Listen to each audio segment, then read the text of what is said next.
Welcome to the very, very, very strongest One Piece podcast.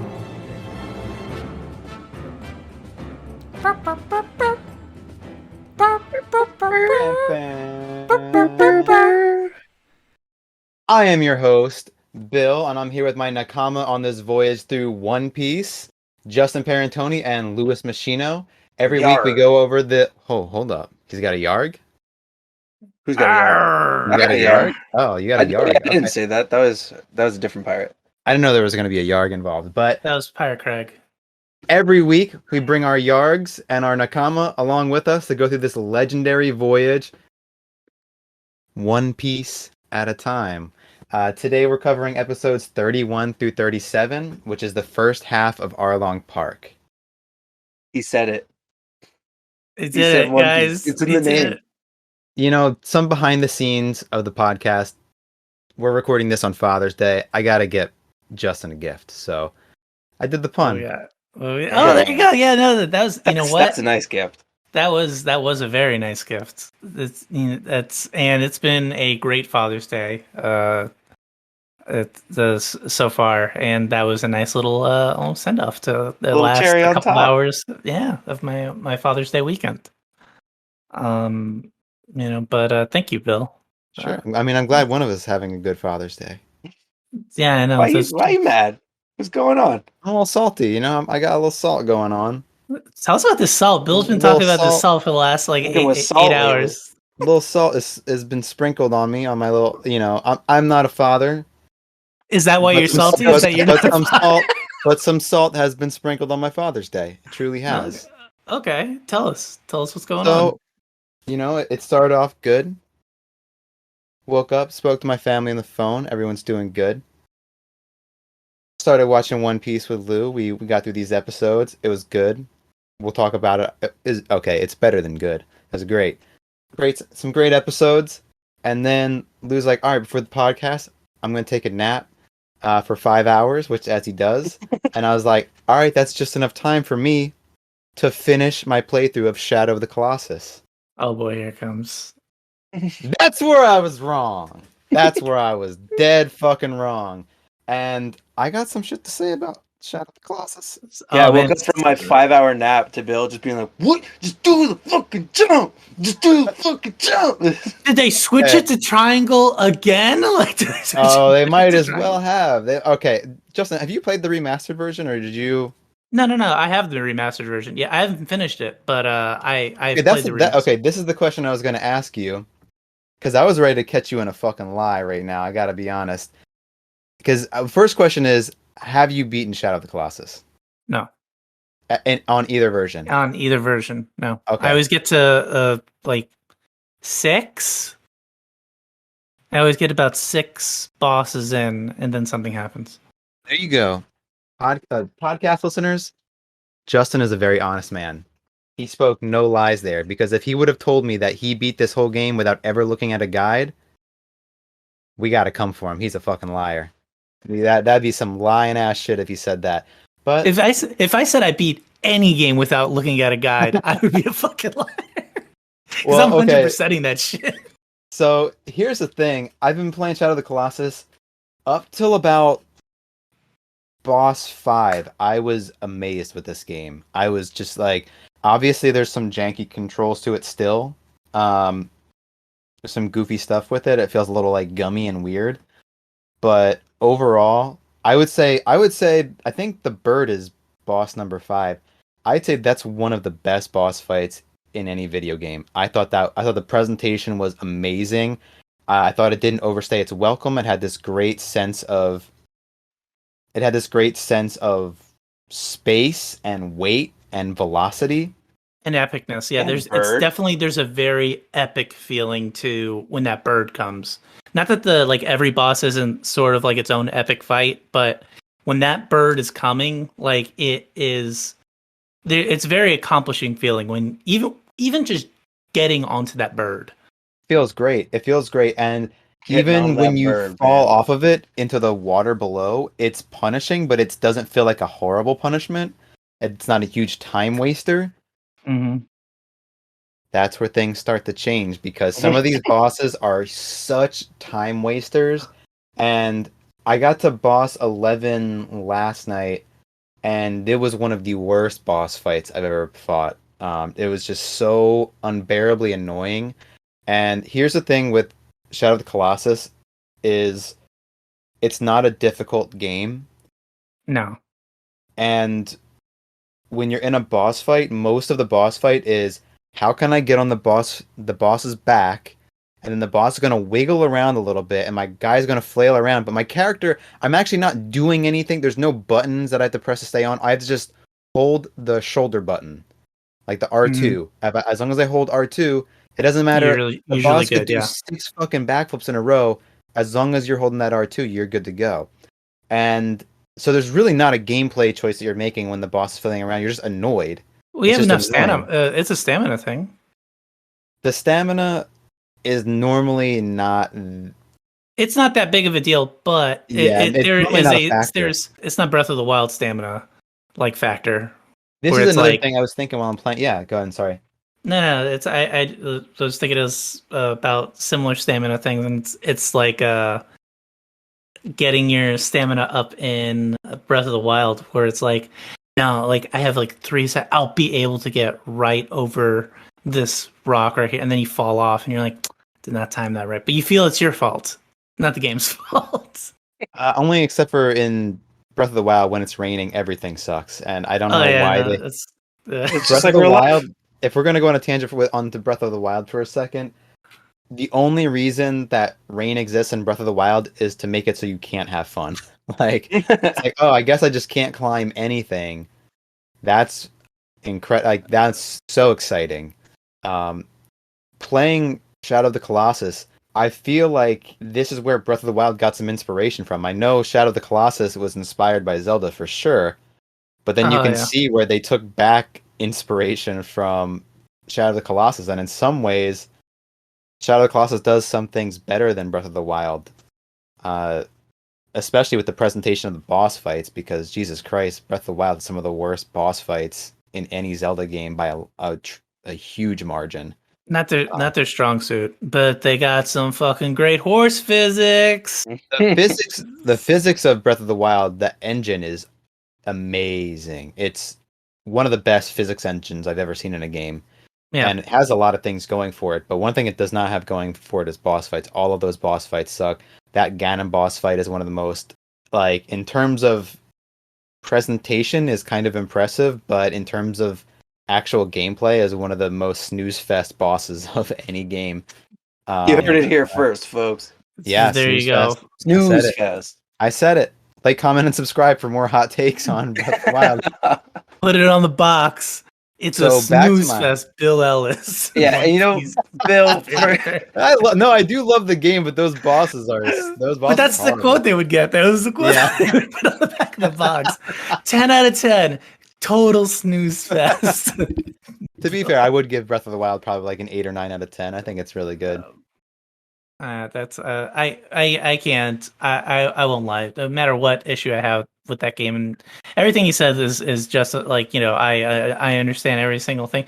That game is still 10 out of 10 for just me trucking through that game. So I could not put that game down, no matter what was what bullshit was happening in the game. Yeah, that's I couldn't put that thing down. There's all the different types of curry you could make. Yeah. I never made one curry. It was I did an all vegan playthrough. All I ate was fruit. I foraged for fruit and veggies. Oh, you did a whole vegan playthrough.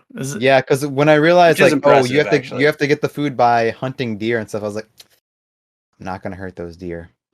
I'm not gonna do that. Not today. Fast forward to you playing Shadow of the Colossus. Okay, so Shadow of the Colossus. All right, Justin, you know about the ending of Shadow of the Colossus, right? I've heard vague, like, you know, okay. I won't spoil anything then. No. You can spoil the. Well, I don't. Is it okay to spoil the ending to a video game on an anime podcast? Is that okay? I mean, the game is like what, 10 years old. I mean, the game's like 20 years old. Yeah, that's like spoiling the ending of The Sixth Sense. It's kind of like on you. What happened to Bruce Willis? Is he okay? What happened at the end of Sixth Sense, Lewis? I still haven't finished the last 10 minutes of it.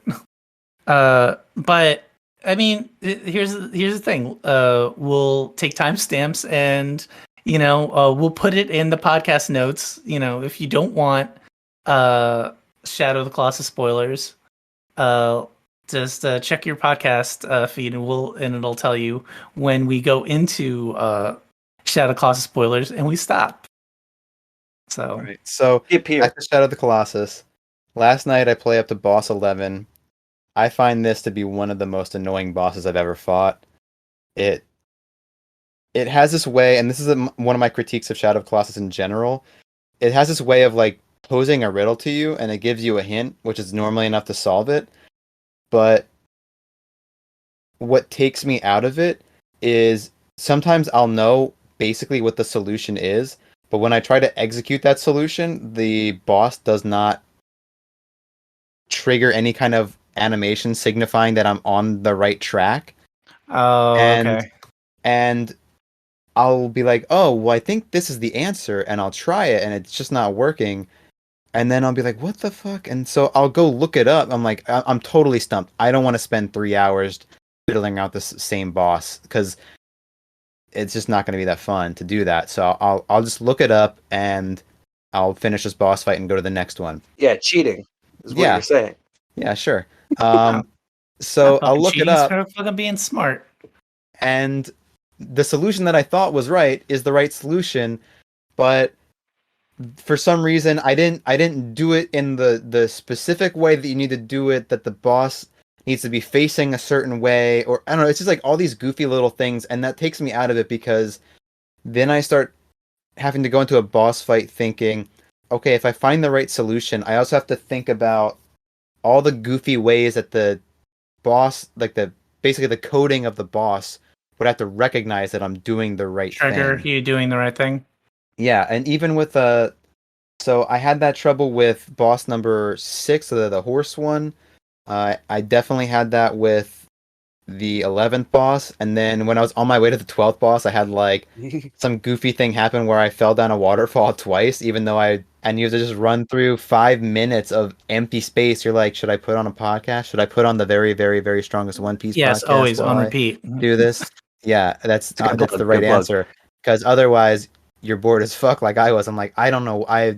This is so boring that I'm running across this landscape. And so I just put it down last night, jumped back into it after these episodes that we watched today of One Piece, and I thought that I would get through the game before we started recording. I had about 3 hours to play.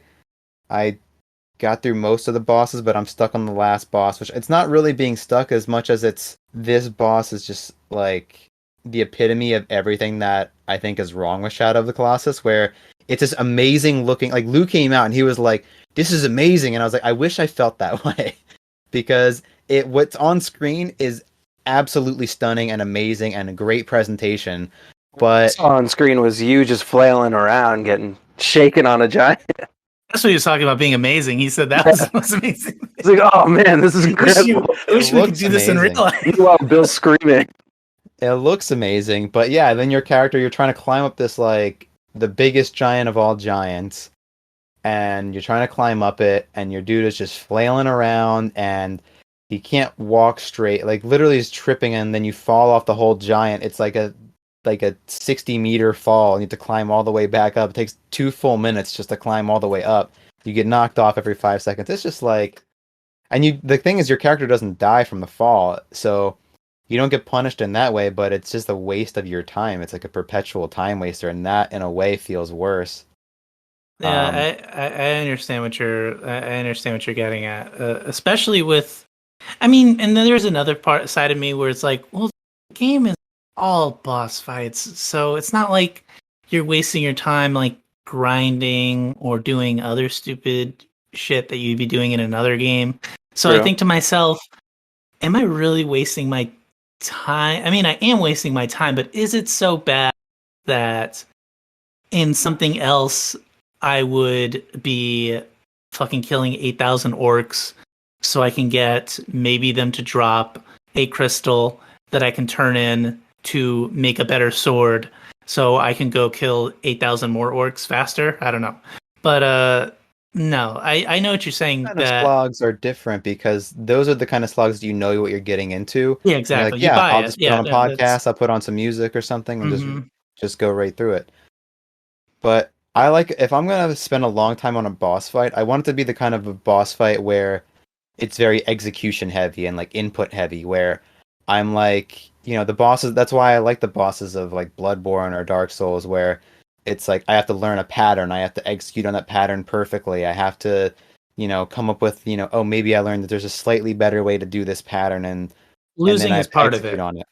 Yeah, Yeah. like Whereas Whereas with the bosses in Shadow of Colossus, it's find the little weak area that's glowing, so it's not super stealth or anything. It's like you just find it, and then you just stab it, and then that's normally you just do that 3 times, and that's the end of the boss fight. And it's not execution heavy. You find the spot, you climb up to it. Normally, it's like a puzzle to get to that spot it's a in one way or puzzle game. another. It's not so much like a It's barely even a puzzle from what I've seen. Like, no. literally, So is just like there's a blue Pretty. spot, climb to Yeah, it, but that's once you're on it. stab it. It's a little bit more of a puzzle getting depending on the there is boss the fight. is the puzzle. Like the first time you do it, it's learning like the mechanics of like climbing up to do that thing because it's pretty obvious where the weak point is. But then as you go through the game, it's how the hell am I gonna get to that weak point on this big old monster? Like, and make sure I'm holding on at the right time. Like, when he decides to take a giant step and I don't want to fly off his back leg or whatever. But no, I know what you're saying, Bill. That's without getting into. But I will say that there's nothing that gives me more pleasure than seeing you upset. So, I know. That's true. That's true of anyone who sees me play Yeah, games. that's how you know he's having fun, though. That's also true of anyone who plays games against me because I'm always a fucking uh, dick in any game I play. Yeah, like this weekend when we were playing WWF No Mercy on Nintendo 64. It was like it got to a point where just everybody who was like playing with us, we were all just teaming up on Bill and just beating his ass. It was too Yeah, good. because they were mad because I was playing as Mae Young, who's like an old woman wrestler, and I was beating the shit out of everybody. And you weren't like even it playing was as a China? That's No, he was well, playing as Mae Young, 90-year-old woman with the stamina of like a 15-year-old bodybuilder. Just taking us out in the Royal Rumble. yeah, it was a Royal Rumble. It was like a 16-man Royal Rumble. I won with just Mae Young, never changed characters, never lost. I won. I beat all 16, all 16 players. I will say though, it was so never lost. satisfying to team up with our buddy Mike to beat Bill's ass as me playing Mr. Ass, and like so was Mike, So, yeah, and they his were whole both playing as gimmick, Mr. Ass. his whole gimmick. I'm doing my special move on Bill. He's just like knocked out cold on the ring, and Mike, who's also playing as Mr. Ass, he's got like an animation where you could just moon the person. So we're just mooning Bill while beating his ass. It's And super it's funny a beautiful because sight. um, WWF No Mercy for N64. This is the kind of game that if you're losing at, there's like you're as you lose, you're continuing to lose worse. Like you in a game like Smash Brothers, if someone's going 2v1, if you're good enough and like you're at a high enough skill cap above them, you can probably still win because you can like juke them out or like do all these things.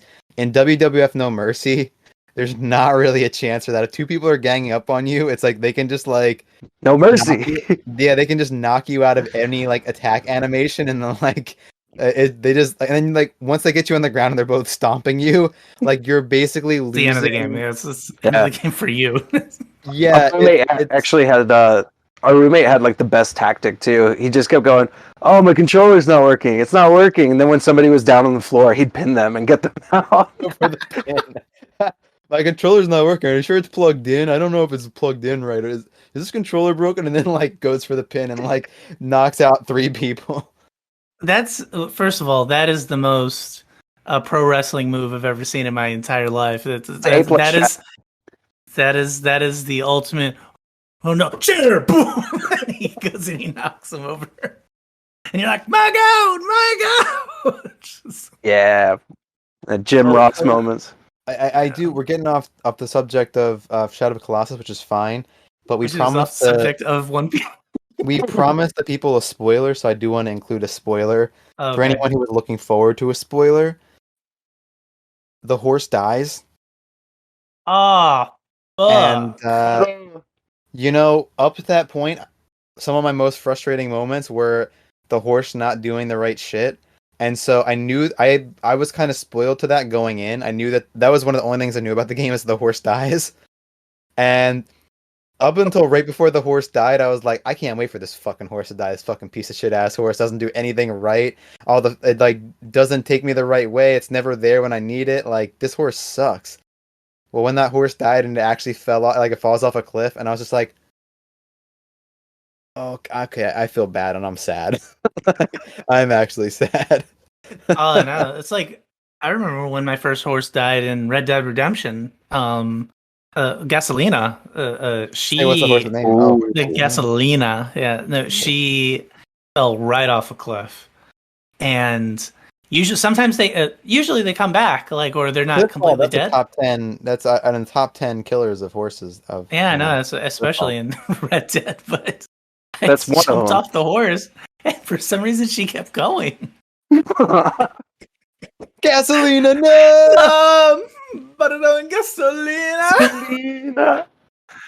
Then I had to go down. The worst part was having to go down to the bottom of the cliff to get my It's all right. stuff. Oh, damn. You have to take the... Oh, no. Like, sorry, babe. Sorry. I was just looking for an animation to brush her while she was laying down one last time. The only horse I ever had that died in a video game was it was my first time ever playing Skyrim, and I was like so pumped because all I ever wanted to do was play Skyrim.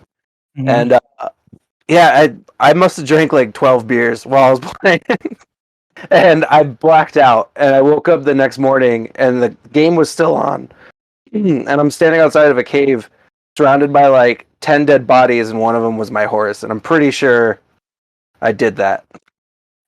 Okay, do you know what all of these horses have in common besides being dead? They can't double jump. Not a single one of them. Can't fucking double jump. Yeah, well, your fucking arrow couldn't double jump. You saw him go off the fucking mountain. He fell off the Exactly. cliff, He yeah. one jumped it.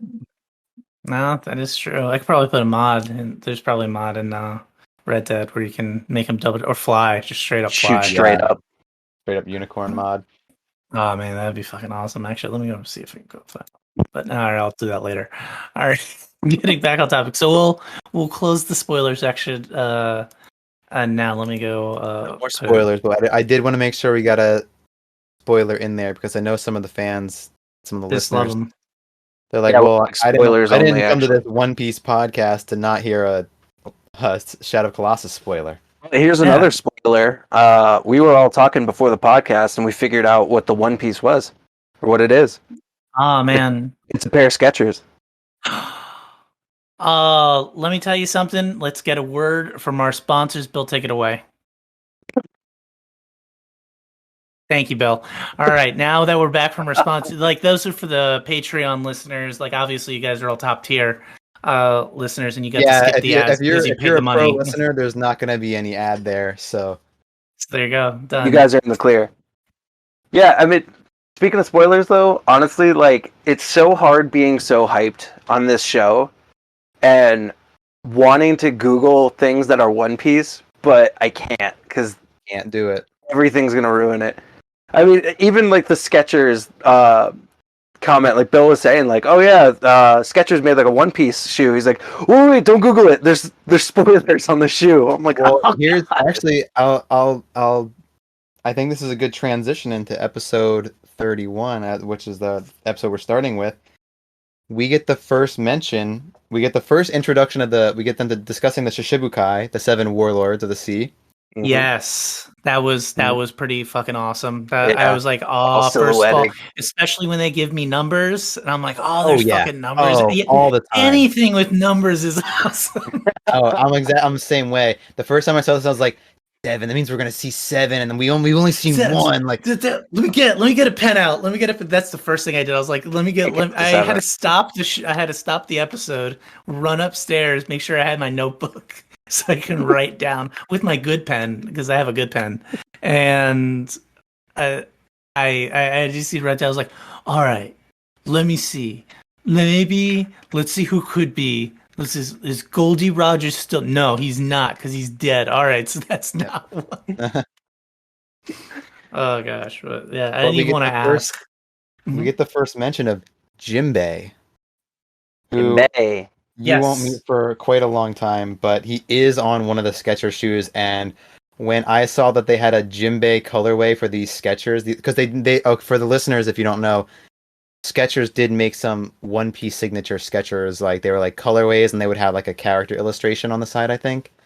And there was a Jimbei colorway, and when I saw like, it's one thing to say, "Oh, we have a Luffy colorway," because if you're gonna do a One Piece shoe, of course you you're do gonna have the the Luffy colorway. That's gonna you be the do the first live one. ones. Yeah, Classic.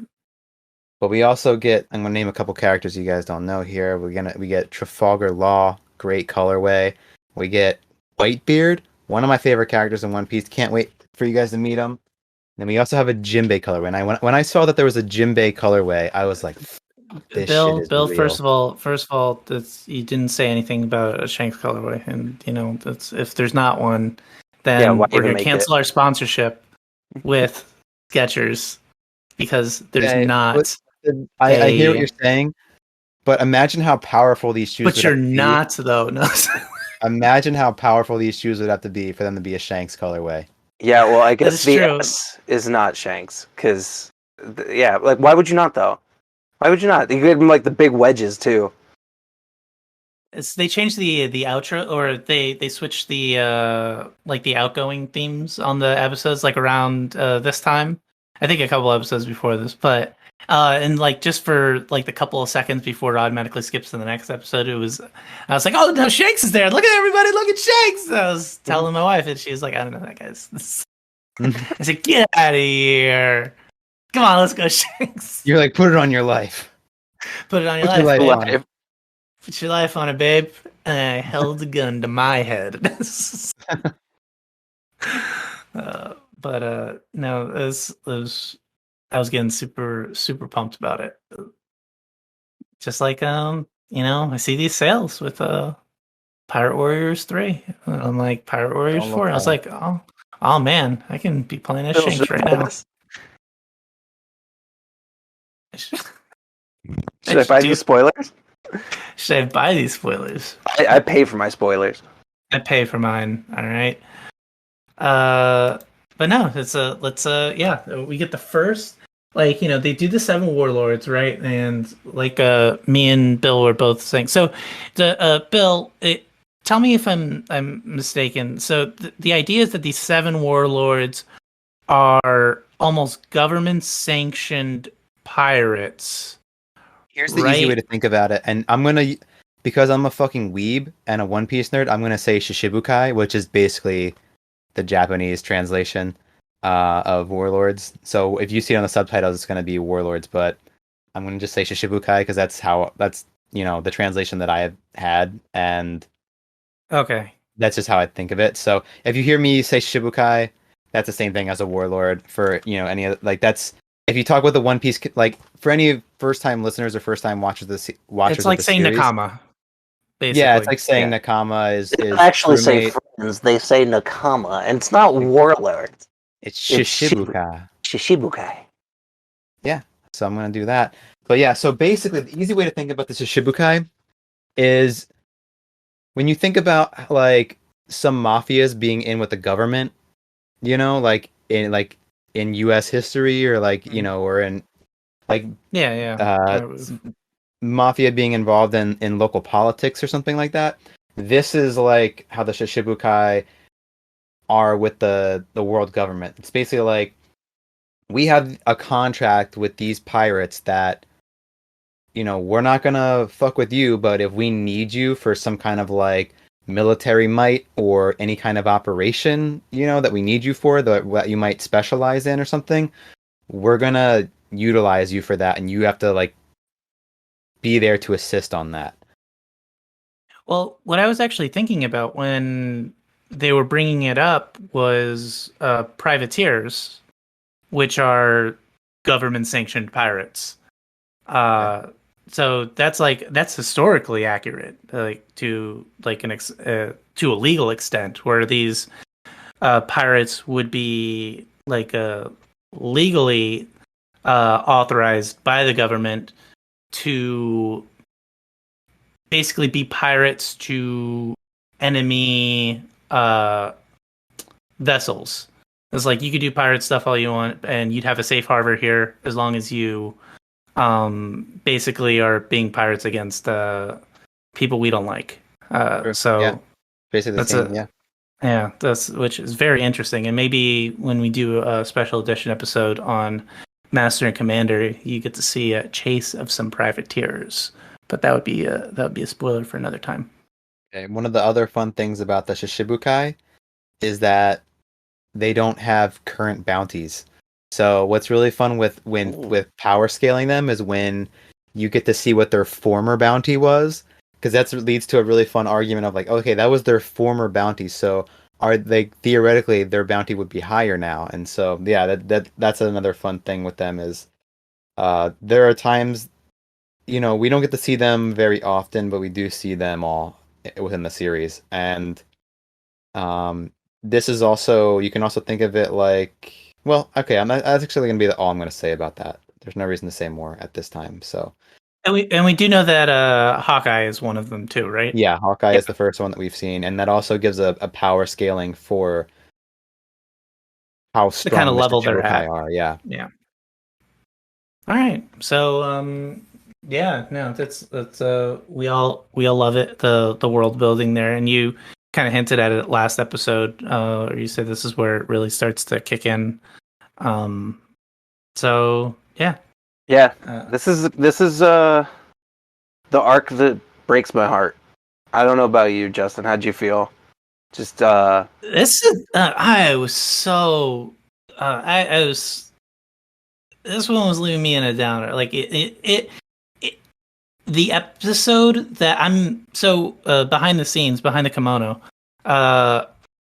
Bill picks what episodes we stop at because he knows like what a good stopping point would be. I'm so glad he picked this episode and not the episode before, because this episode ends with a really hype moment that I would or these that A redemption episode moment, like yeah, like gets you real fucking hype. You're like, woo! yeah, like Reservoir Fucking Dogs get style. 'em. Fucking get 'em. Go get him, Sanji. Get him, beat his ass, Sanji. Cook Uh, with that salt. yeah, but let's not skip to the end. Let's savor some start of the at early beginning. parts, Yeah. like when you get to see Luffy's drawing of the fishmen, Oh, that was so fucking funny. which gets me every time. Where he's like trying to draw like Nami as a mermaid, and he just draws literally like it's like a minnow with legs and hair like bangs. It says the word Nami. Well, And first he's Sanji gets super pissed about it. first he draws just the fish with the people legs, or the other way around. No.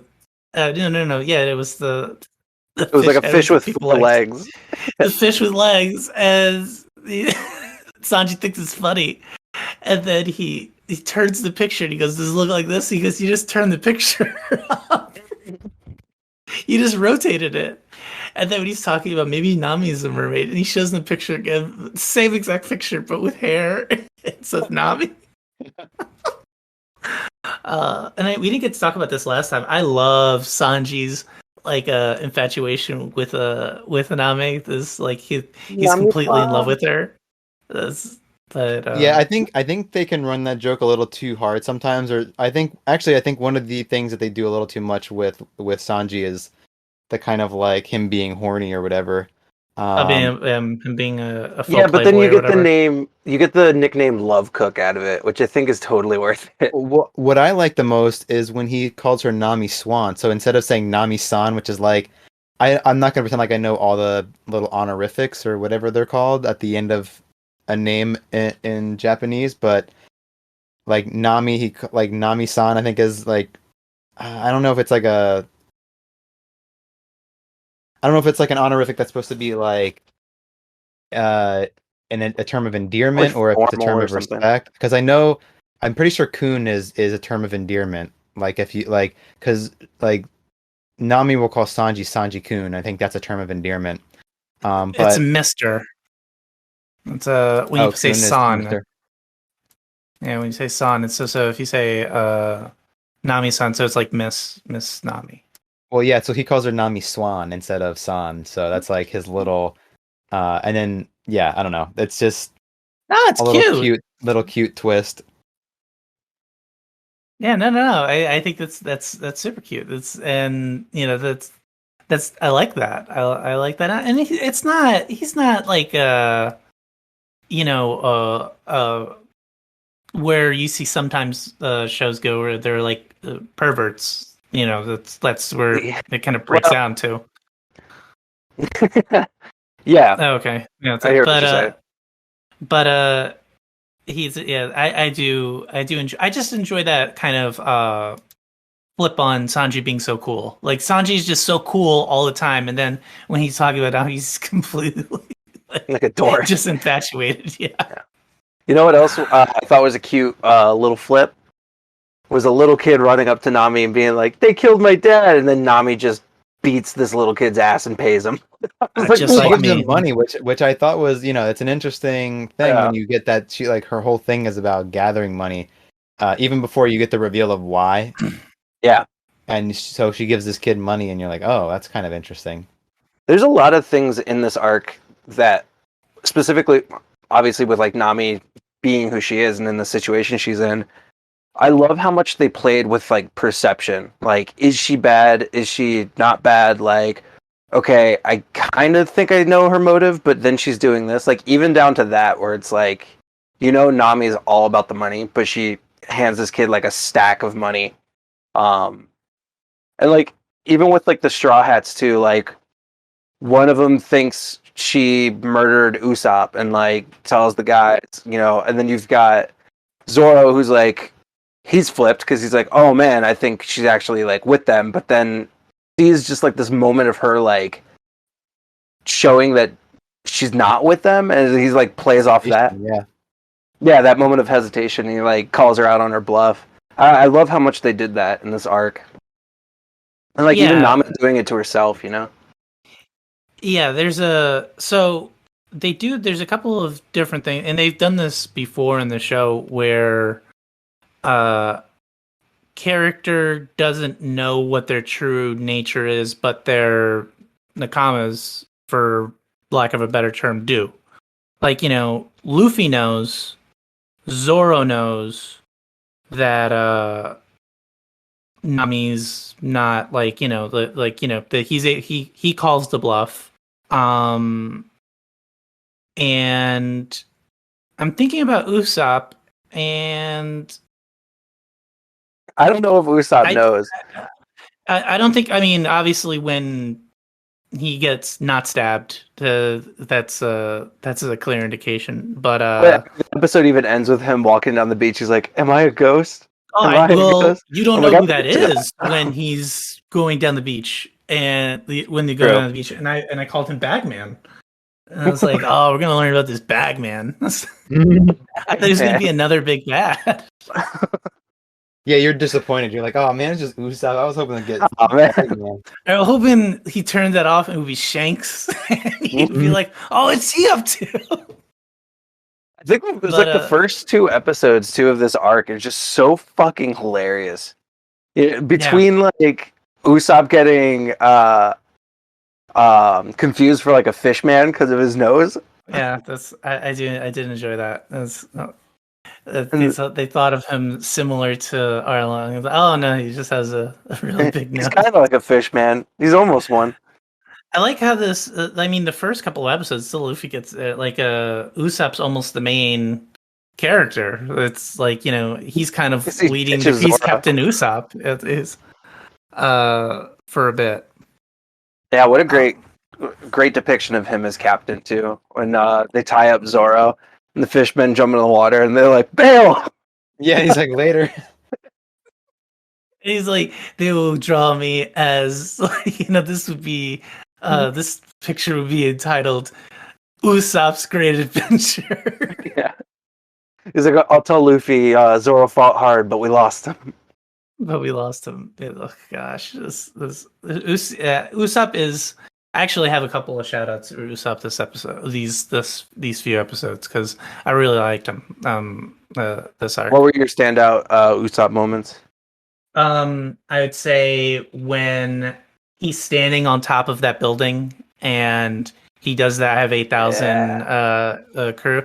I'm like, you fucking get it, Usopp. Like it's like you fucking get these guys away. Like, he's trying to protect these people.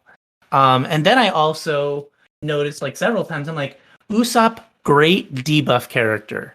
He's like not offensive, like, in terms of being a character, but great, when he does the smoke, or he does some sort of other special move. Yeah, like the exploding star where he saved Gensun.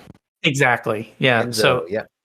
Yep. So he does a lot of that kind of stuff, which I thought was very interesting in utilizing him as a character. That's an interesting way to put him as like a debuff character, because I think that is sort of his thing. Is a lot of his attacks are almost inconveniences or just annoyances more than anything. Yeah, he did the rotten egg. Had him with what is the it? The rotten 3 egg? What was it? And I had that written down too. But I'm glad that you're feeling that way, because, like I said, I think Usopp in that first arc that he's in at Syrup Village, I think there is like you can kind of go either way with him, but he is a really important part of the crew, and he's a lot of people's favorite Straw Hat, and it's for a reason. And I love Usopp as a character, and I know that you will too. And he has a lot of time to shine later in the arc as well. So yeah, no, I definitely enjoyed him these episodes. Yeah, just like I was saying, I was like, oh man, I see his utilization done very well, and I see his value more than I've seen in most the best so far in the episodes that we've seen. But before there's two things I wanted to mention before we get too far ahead. One, but we were talking about that kid that was like that wanted to go fight Arlong. Yeah, first of all, where does Nami pull her stick out of? Because I always wondered where she gets it from. Pull it out of her tits. She pulls it right between her breasts. She pulls it right out, and she puts the stick together and beats his ass. I was like, oh wow, that's where they are. It's a perfect place to keep time.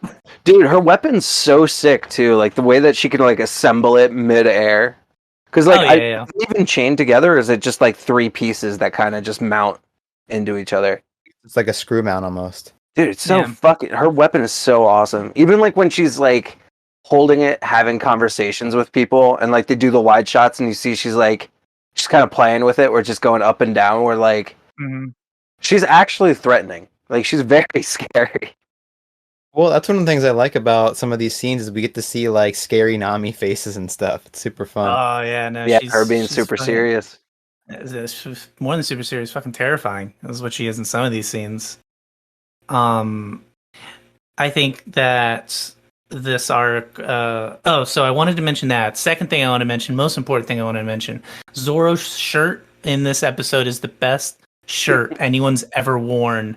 Period. On this show, at least so far, like it's the very, very, very best very, shirt. very, very. That's I know it's your segment, Lou, but I'm gonna steal it right now. Very, very, very best shirt of the episode goes to Zoro. His blue Hawaiian short sleeve shirt. Totally understandable. Bandages underneath too. It's a great look. Oh yeah. Oh, he looks so good. Zoro's like the king of the Hawaiian tees too. This isn't going to be the last time you see him rock a sweet Hawaiian like open shirt too. You have to be a very special kind of guy to do that. You got to be a moss head. Yeah, no, you got to. Yeah, Bill, you could probably rock some Hawaiian shirts. You got to start getting on that. Yeah, I got to dye my hair green first. Oh, fucking easy, man. Yeah, you're halfway there. You already look like Zoro. Thanks. But He does the three controller style though. He just smashes controller style. Smashing one in my teeth and two in my hands. Well, hey, once Elden Ring comes out, I'm stacking up controllers for when Elden Ring comes out. I'm gonna break tons of them. It's gonna be great. Oh no, yeah, you got it. That's clutch move right there. You got to get one of those modular controllers where you can put the buttons wherever you want, because they're all magnetic. You're like, it's because I want them. You ever seen these? No, that sounds insane. Yeah, that's so yeah, the buttons are magnetic, and like the analog sticks are magnetic too, so you can put them where you want on the controller. So like if you play like if you wanted to play like sideways or something like that, or you wanted the buttons to I always want to be play a little sideways. bit lower on your hand, you can do that as well. It's very very cool. Alternate between standard grip and claw grip like a real gamer. You can just do that, or just do it on the mouse and keyboard like so many other nerds out there. But anyways, anybody else feel bad when Sanji kicked Momu in the face? Momu was gonna eat him. He was very particular. He was like, no, and it was going to Sanji's character. He's like, I'm not gonna let he's hungry. You don't know it's he's hungry. And then he tried to eat him. And he's like, no, and he fucking kicked him in the face. And I was like, there you go, Sanji. Beat Momu's ass. And not only that, but we're gonna make you a horse. Basically, they tied him to the foot. This is the horse episode. This is the sequel to the last horse episode. That we're a horse podcast. This is a pro horse podcast. Man. We just let the horse around. I think we fucking cut that out. I'm gonna mark that time. That's fair. No, it's I thought that part was funny. Do we want to talk about even going back further? Do we want to talk about the food that was that Sanji made, like for Luffy and what's his face, or do we want to keep going forward? Because I feel now I'm going backwards. We can keep going forward, but I do like what you're talking about, because that one dude, I can't remember his name. Yozaku. He asked for bean sprouts. He asked for bean sprouts. And like the spread that Sanji makes is absolutely insane. But I do love the him stealing the meat from Luffy and them running around. And so you're like, would you quit from the just losing his shit. Or Luffy offering him the bone was pretty funny. Because I'm not a dog. Here you can have that. But yeah, let's keep going for it. This is my bad. I keep making us go back at the episodes. Oh, good. Justin, what'd you think of Arlong's crew? Like, first of all, Arlong's look, and then the crew that he rocks. Oh, the fishmen? Yeah. First of all, reading the episode, hearing it, it wasn't until, because I read the episode where the fishman pirate or whatever, the subtitle is for the episode. I hear them call Arlong the fishman pirates, or like his crew is the fisherman pirates. Mm-hmm. I thought he was saying fisherman pirates the whole time. So I was like, they're like fishermen, but pirates. I was like, maybe we'll do something with that, until I saw them. And I was like, oh, they're fish men. Huh. I was looking at it. Oh. Well, you didn't get it when Luffy starts drawing the picture of them? No, I thought Luffy was making a mistake. Okay. A mistake, and I thought he was being stupid. But he wasn't. I was. I was like, look at Luffy, he's so stupid. Why would he make this mistake? Why is he obviously don't look like fisherman? That? But and then when they showed, so Arlong's crew. First of all, I love Hachen, the octopus dude. Yes. He's fucking MVP. Yeah, he's so cool. He's like, "Oh, octopus pot, put you in my octopus pot." And I was like, "Oh Yeah, he's man, like, hop in the honey Yeah. pot, baby. We're going for a ride. I didn't see anyone named Zorro, but I took this one guy to the island or to the village. Well, it's obviously funny nobody's." that you thought that they were fishermen pirates because we do see Hachi out there trying to catch some fish, but he just catches himself. No, that is true. How does that work? Are they cannibals? Well, all fish are, aren't they? You know, Bill, you There's- bring up some really good points. There's always a bigger fish. Remember from Remember episode that. 1, Phantom Menace. But yeah, I thought he was boss. I forgot what the name of the other main lieutenant he has is. There's Chu, which is the guy with like the pouty lips. There's Hachi, Okay. and then there's Kurubi, who's Okay. the guy who's like Kurubi's like the martial arts looking guy Okay. Shoes So got those lips, man. with the ponytail. Yeah. Chip chip Chu is the other one I really liked. chip chip. I was like, man, I just get nervous around you, buddy. I don't even know what your deal is. When he got into when he fought those that navy ship, and doing this podcast, right? We have certain responsibilities, right? Big name characters. We're trying to make sure we have notes, or at least I'm making sure I have notes because I don't know if they're gonna be important. And this guy comes, this Commodore Perrin. I had to pause it like 3 times so I can go make sure I write this guy's name down. And then literally 2 seconds later, this guy gets blasted in the face. I was like, well, they're going to fucking cross that name right now. He just spits into his heart and kills him. Yeah, Like, he spits in his heart. No vital organs. What a way to go. Yeah, Yeah. like the portrayal of how strong these guys are too. It's like moving whole reefs, like flipping houses. Yeah. They're pretty scary dudes. No. it's a great Yeah, set piece thing when they go to Goza and the whole town is literally flipped upside down. That's a great like set piece, like intrigue moment. Yeah, it's great show don't tell about like the power, like how scary some. It's like when in a monster movie, like you see like the destruction first, and you're like, oh shit, whatever's coming, like that makes it scarier, makes the villain scarier. Feels that dread. Yeah. But around this time we meet Nami's sister, right? Nojiko. Nojiko, and props to her for keeping it together. Because I feel like, as bad as Nami had it, I feel like Nojiko had it a little bit worse. I don't know if I'd say worse, but I mean it's a pretty bad situation. At least she gets to hang out in town.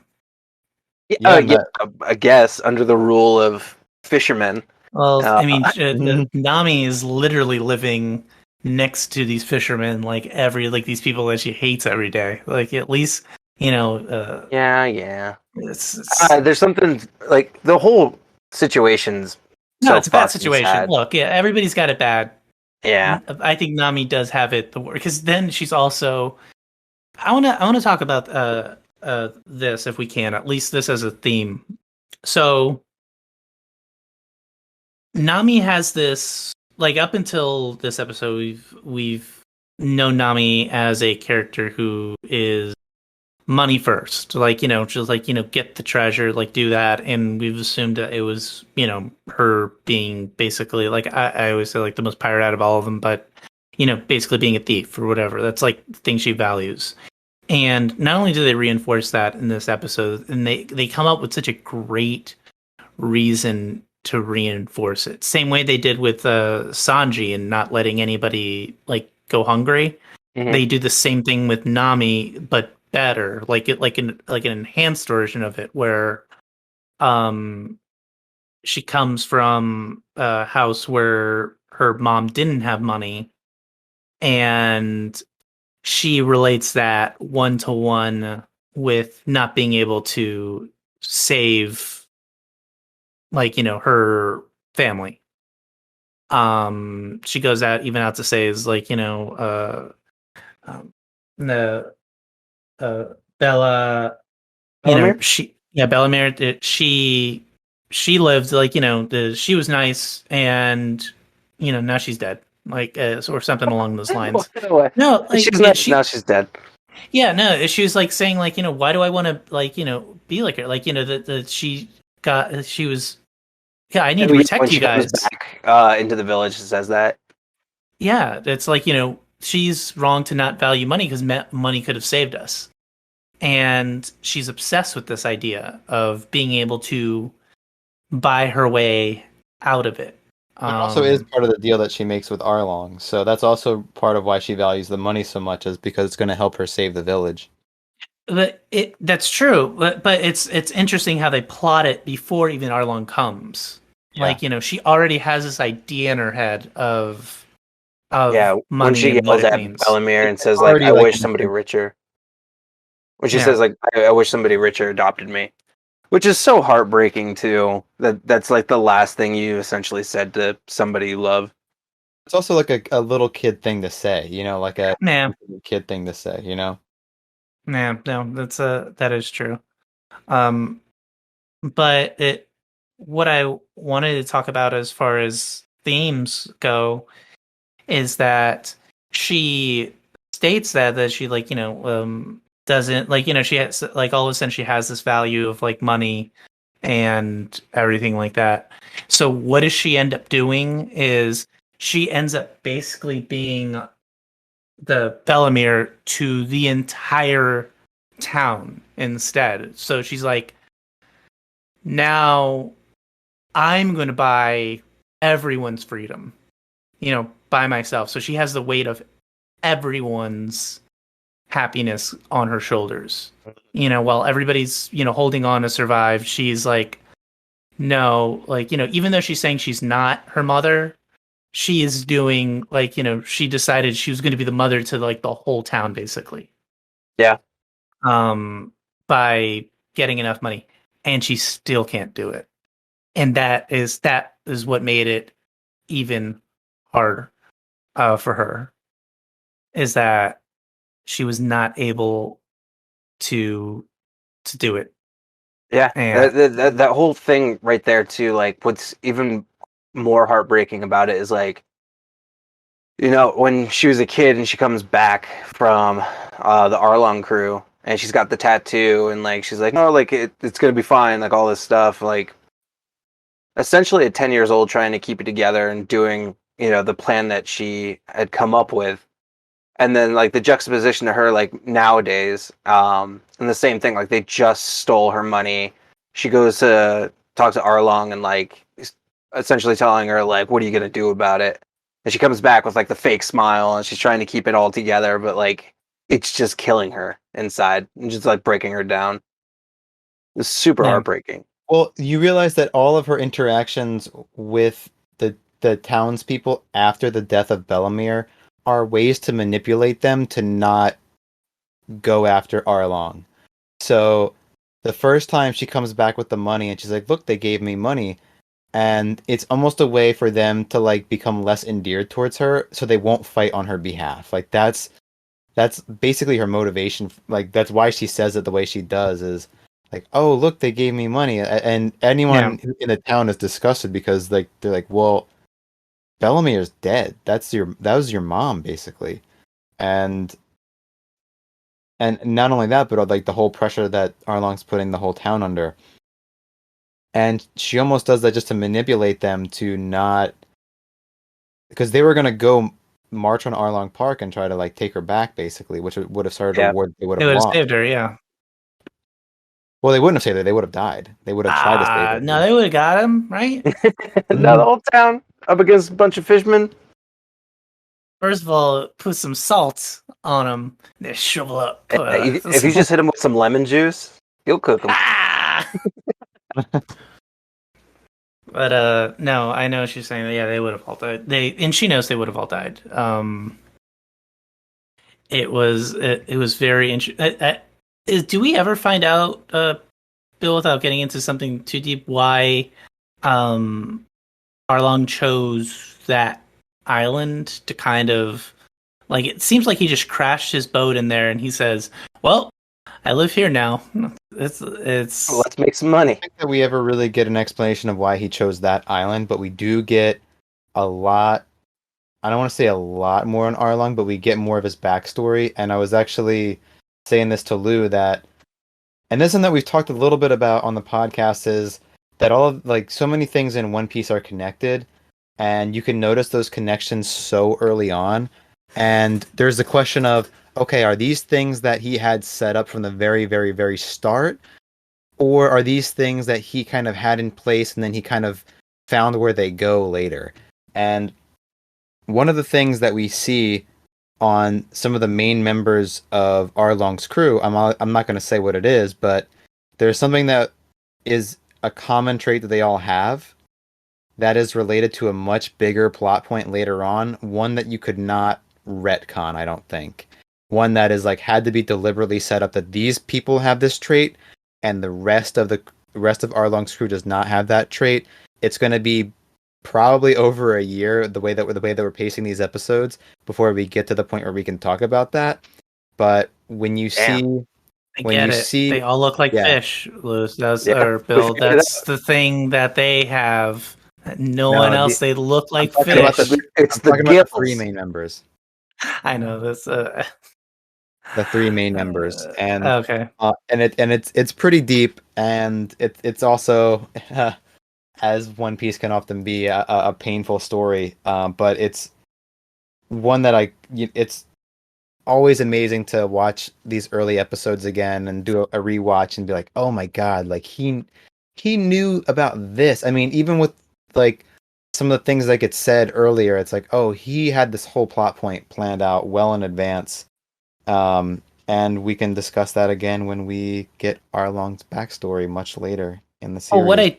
what I did notice that they did mention is the rumors of a split with the Fishman pirate group, where there's like, oh, there was a split between, like, I guess them and another group they were part of. Like, so I did hear that during the episode. So that was something I did write down. I was like, oh, he was part of a larger group of fish peoples.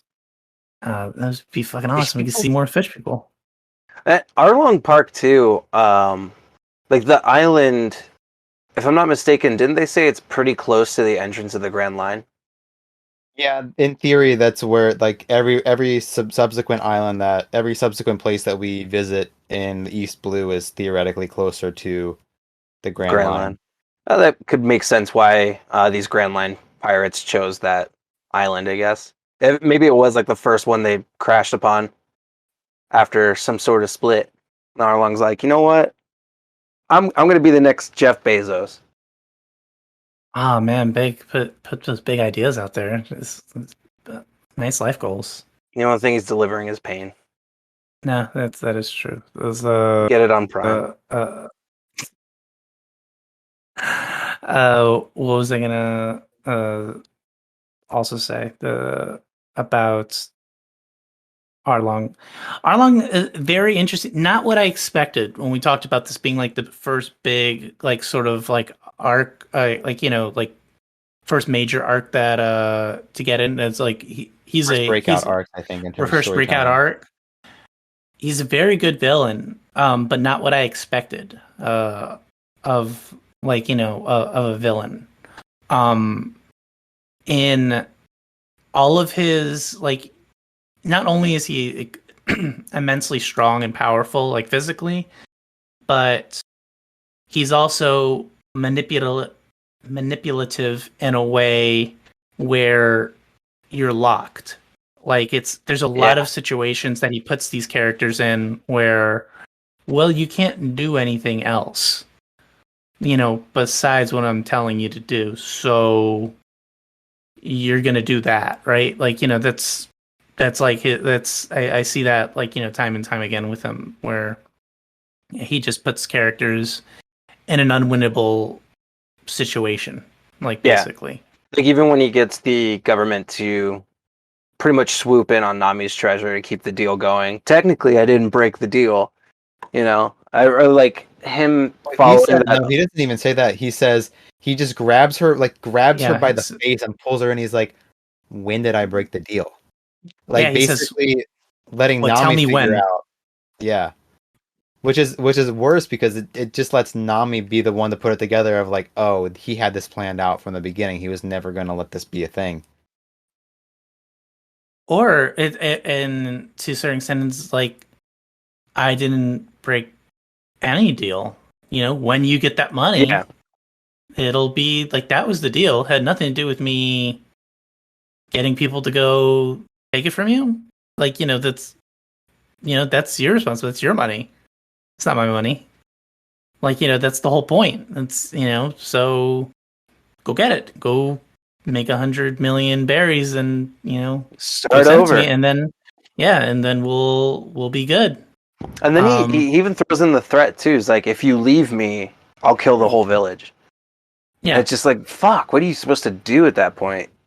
So Nami's stuck again, where she's like, well, I guess the only thing I can do is to keep working for you. Like, it's like the idea of an abusive relationship. It's like the epitome of it. Like, where are you going to go is like the thing you always hear about. Yeah.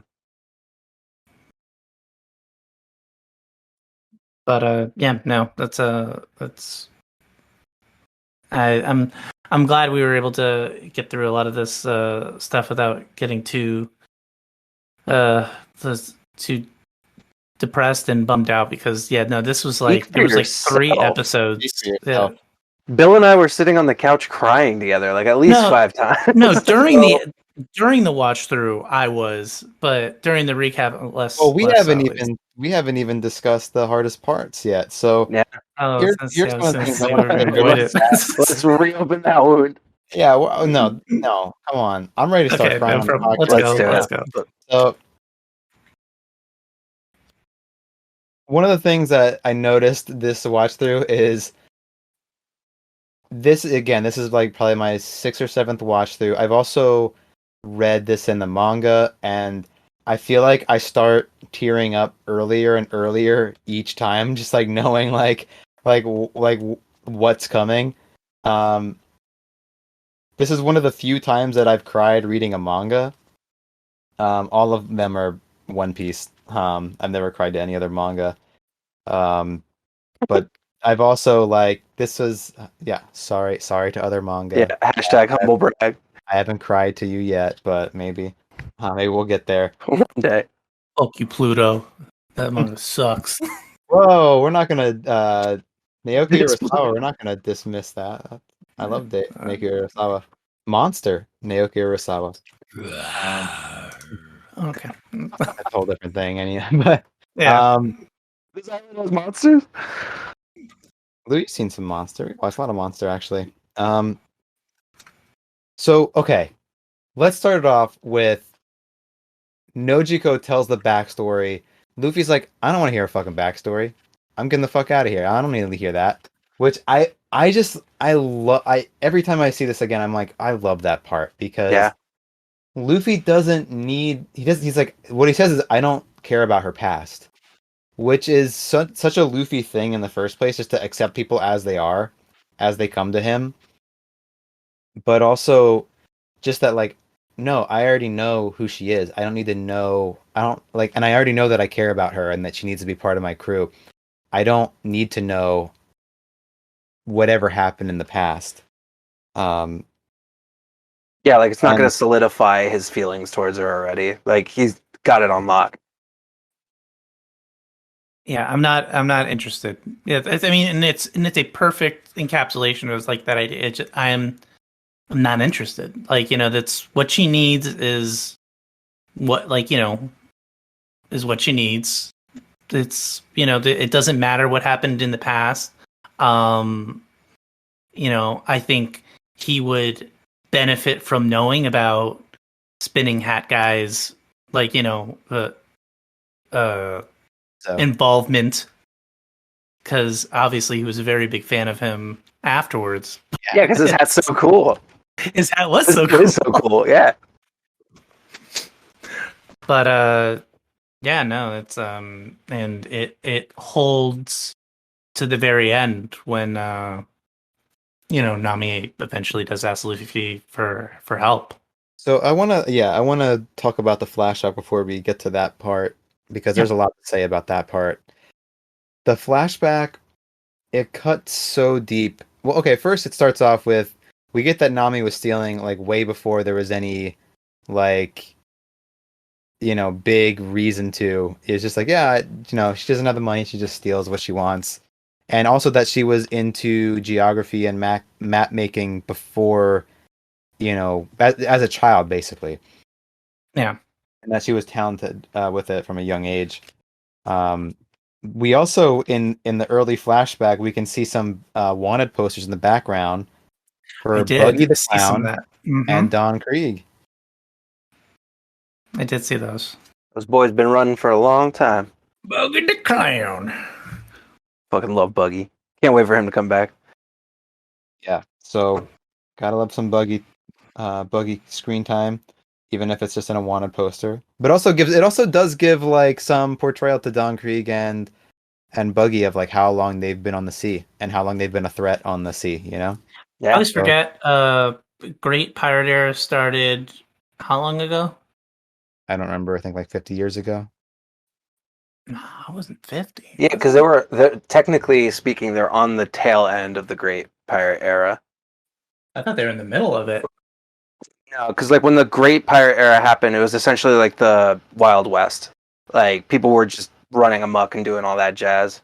I think that Um, was like the gold rush version, like part of it, where yes, everybody was like rushing out there to go get. But that's like that was beginning, but now yeah. it's still the Great Pirate Era. It's just Everything's established now against pirates. Like everything's set up yeah, and years worth of experience dealing with this. I guess it was 20 years ago. yeah. That I makes think I more sense. remember because I remember thinking it was longer. It started before Well, Shanks was alive. Like it's like Shanks would remember the beginning of it. well, I just know that there are certain characters who are on Goldie Rogers' crew, and I know that they're not so old that they're over 50. So, but Okay. we'll meet them later, or But maybe 20 years in pirate years, you probably feel like you're 50. Probably. You make it research. Well, that's scurvy. But yeah, the going into the flashback, um, meeting Oh, Bellamere, fucking rad, dude. Fucking it's awesome fucking awesome. character. Yeah, Um, we get her basically staying alive to take care of Nojiko and Nami when she sees them in like these like lost children of war. Uh, and she Hmm. basically retires from the Navy to take care of them, which is kind of sick. Um, yeah, Yeah, and I her think she. saying that I really quick. The Navy in this show is fucking wild. I don't know, yeah, and I assume later on we will get like a more firm idea of who is in charge of the Navy. But whoever they are, I want their badge and their gun, and I need them to resign because they are not uh, keeping tabs on their people because yeah, it's not Bellamere. I don't think she retires. I think she just leaves like the Navy. I think she just goes. And it seems like every third person from the Navy is either like they're corrupt, they're not corrupt, or they're like just not dressed like they're in the Navy at all. well, this is one of the things that is already a theme by this point in the series is there's so many different motivations within the Navy, and this is true, I guess, of any large organization, that there are people with their heart in the right place and people who are out for themselves or out for some other ulterior motive. And that's true of the government in life, and that's true of the government in One Piece, and that's true of the Navy in One Piece, and you know, it only gets larger as you go up the ranks. And Navy Branch 77. you'll meet the top ranks. Yeah. Okay. Yeah, because I saw these like Navy branches where they would like they give out their number, and I hope we get a lot more of those too. Because like I said, I love numbers, and Navy branch 77 versus Navy branch I think 16. Ship from Navy branch 16 was also mentioned. So What we get a uh, lot of in One Piece is we get numbered items. We also get sort of like collectible items. Like you can think of it's like, even cool. which Like is even the Devil's Fruit, that's is yeah, we get to something see all sort different of kinds like of that. devil fruits. And we'll get more details on how the devil fruits like kind of are divided in ways. So that'll we'll get to that eventually. So the Nami backstory, we get, the kind of fight that Nami has with Bellamere, and it hits on this feeling of like,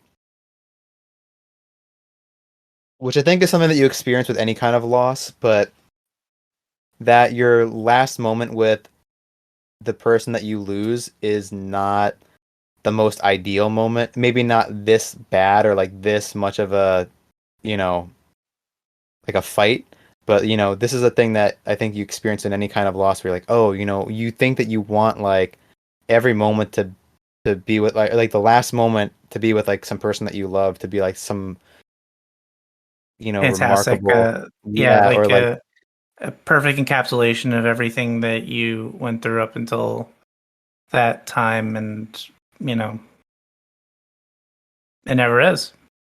yeah, and that's part of what makes this flashback hurt so much more.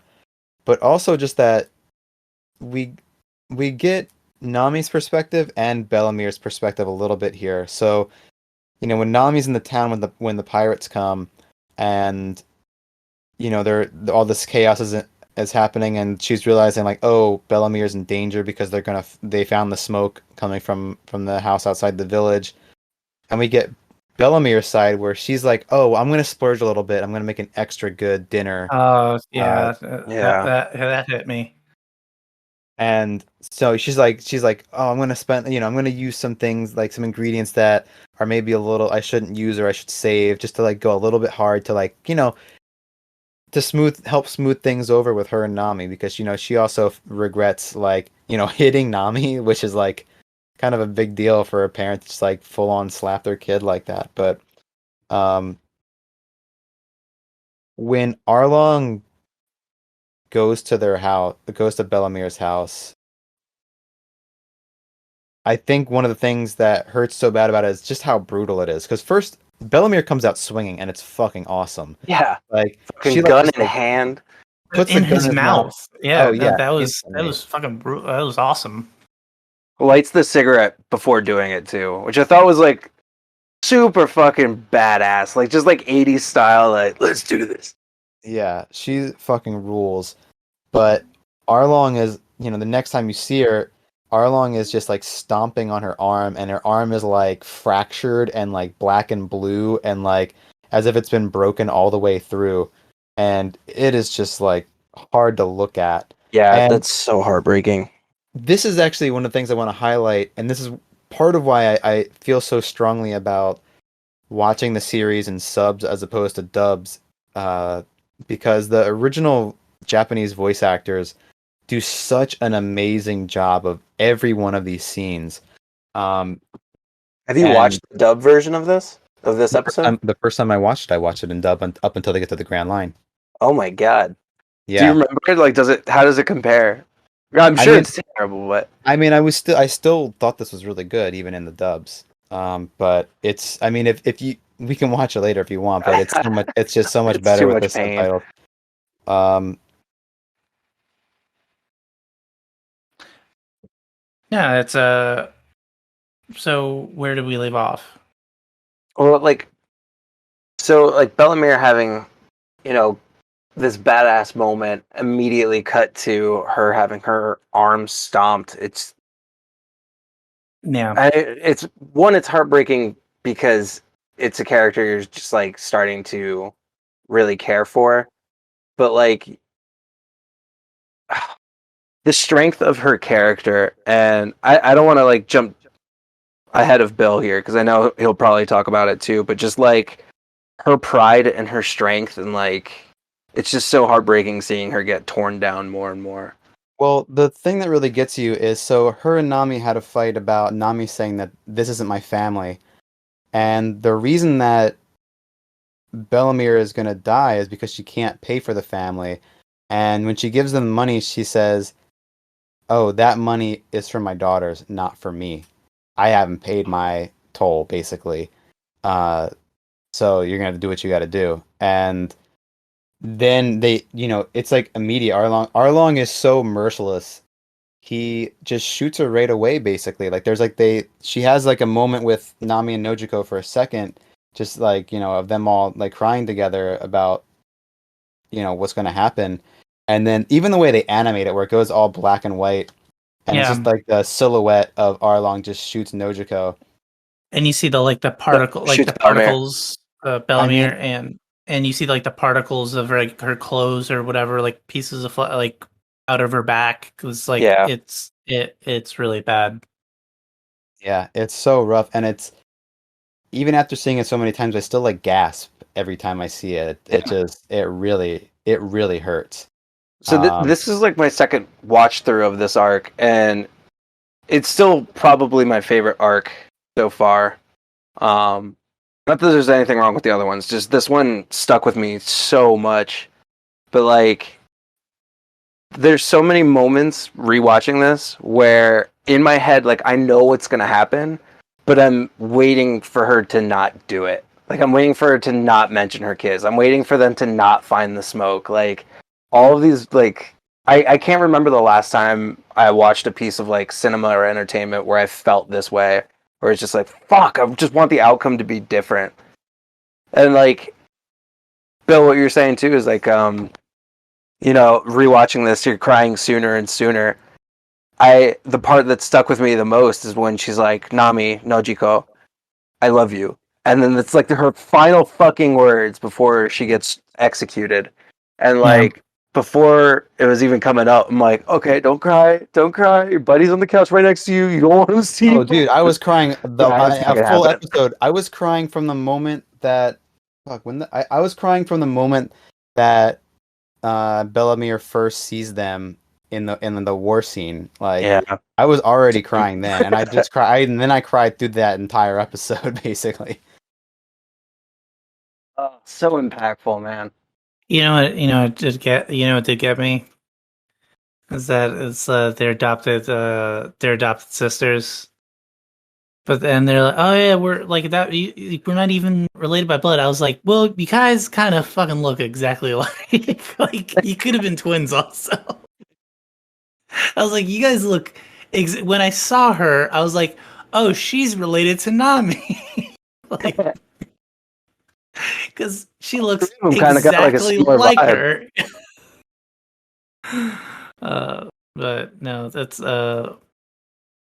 it was them as a family. I think if anything, Nojiko is kind of it's kind of strange her place between the three, because it seems to a certain extent that Najiko's there to tell the story, like to our other characters. But she's also, the middleman between Nami and the village. Because Nojiko, obviously being Nami's sister, finds out the details and then tells Genza, who tells the rest of the village, Well, she kind of plays the mediator in not only between Nami and the village, but also between Nami and Bellamere when they were living in the house together. So she's kind of plays like a mediator role. I also don't think I know this all happens during Nojiko telling like the backstory.